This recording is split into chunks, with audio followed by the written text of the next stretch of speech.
প্রকল্প হবে এবং আগামী 20 বছর পাণ্ডবেশ্বরের প্রত্যেক বাড়িতে দুবেলা জল 12 ঘন্টা অন্তর অন্তর 24 ঘন্টায় 2 ঘন্টা পানীয় জল আমরা দিতে পারবো, তার পরিকল্পনা আমরা করেছি।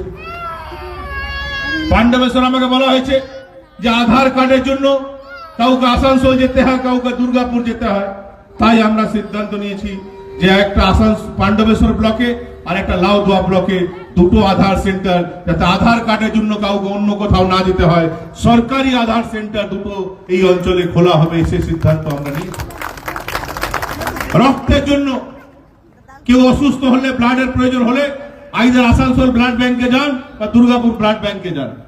আমরা সিদ্ধান্ত নিয়েছি, আমাদের দল সিদ্ধান্ত নিয়েছে যে আসানসোলে যেতে হবে না, দুর্গাপুরে যেতে হবে না, পাণ্ডবেশ্বরে একটা এবং লাউদোয়া ব্লকে একটা, দুটো ব্লাড ব্যাংকের ঘোষণা করব আমরা এবং আগামী 6 মাসের মধ্যে 2 জায়গায় দুটো ব্লাড ব্যাংক করা হবে, যাতে রক্তের জন্য অন্য কোথাও কাউকে না দিতে। এই কথাগুলো কেউ ভাবেনি, এই কথাগুলো নারায়ণবাবু ভাবেননি। এই ছোট্টখাটো সমস্যার জন্য মানুষকে এই সমস্যাগুলোর সম্মুখীন হতে।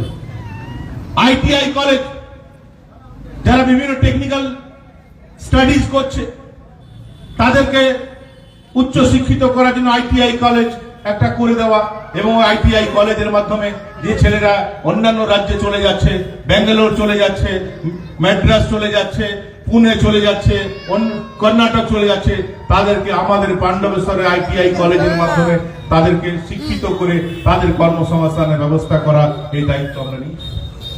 ঝাঁঝরা প্রজেক্টে গ্যানওয়েল সমেত প্রায় 5টা কোম্পানি আছে এবং এই 5টা কোম্পানিতে অন্তত এই পাণ্ডবেশ্বরে শিক্ষিত ছেলেদেরকে যদি চাকরি দেওয়া হয়, অন্তত 5000 ছেলে চাকরি পাবে, অন্তত 5000 ছেলে চাকরি পাবে।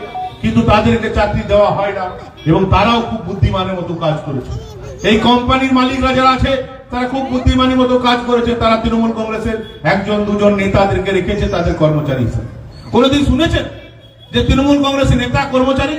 আপনি জ্ঞানওয়েল খবর নিন, তৃণমূল কংগ্রেসের কোন কোন নেতা প্রত্যেক মাসে বেতন পায়, গিয়ে খবর নিন।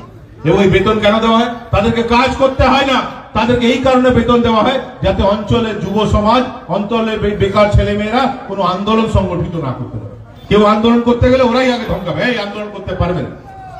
আগে যেরকম হতো না, কোম্পানিরা গুন্ডা পুষে রাখতো, এখন গুন্ডা তো পোষা যায় না, শিক্ষিত গুন্ডা পুষে রেখেছে এরা এই বিভিন্ন কোম্পানি, যাতে কেউ বেকার যুবক যুবতীরা আন্দোলন সংগঠিত না করতে পারে। আমি কথা দিচ্ছি, এই চক্র ভাঙবো আমরা ক্ষমতায় আসার পর। এই যে বিভিন্ন কোম্পানি আছে, আশেপাশে যে গ্রাম আছে, 5টা-10টা গ্রাম আছে, ঝাঁঝরাতে যে বেকার ছেলেরা আছে, সবাইকে কোনো অর্থের বিনিময় না, কোনো উৎকোচ দিয়ে না, তাদের যোগ্যতার ভিত্তিতে এই 5টা কোম্পানিতে তাদের কর্মসংস্থানের ব্যবস্থা হয়। সেটা ভারতীয় জনতা পার্টি করবে, এই প্রতিশ্রুতি আমরা দিচ্ছি।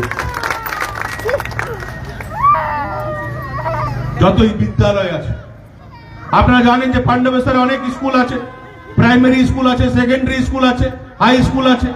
সমস্ত এই বিদ্যালয়ে পানীয় জল যেটা আছে, এই পানীয় জল কিন্তু বিশুদ্ধ না। তাই সমস্ত বিদ্যালয়ে আরো ওয়াটার যাতে বসানো হয়, সমস্ত ছাত্র ছাত্রীরা যাতে আরো ওয়াটার পায়, তার ব্যবস্থা করা হবে, যাতে কারো স্বাস্থ্যজনিত কোনো সমস্যা না হয়। তৃণমূল কংগ্রেস নেতারা তো সাধারণ জল খান না, তারা তো মিনারেল ওয়াটার খান, কিন্তু গরিব মানুষ, তাদের ছেলেরা যারা ওই বিদ্যালয়ে পড়ছে, তারা কি করবে? তাদের জন্য এই ব্যবস্থা করতে হবে।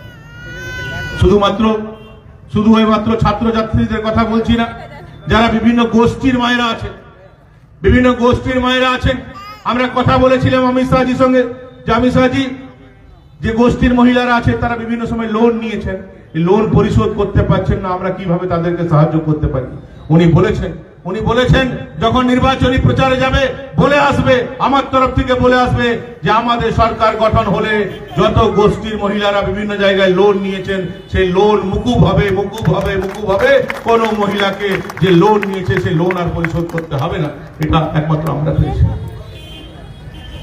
যারা সিপিবিএফ এ চাকরি করেন, আমরা খুব তাদের দোষ বার করি, এখানে 50 টাকা নিল, ওইখানে 100 টাকা নিল, কিন্তু একবার আমার ভাবার চেষ্টা করেছি কেন সে 50 টাকা নিচ্ছে, কেন 100 টাকা কারো কাছে চাইছে?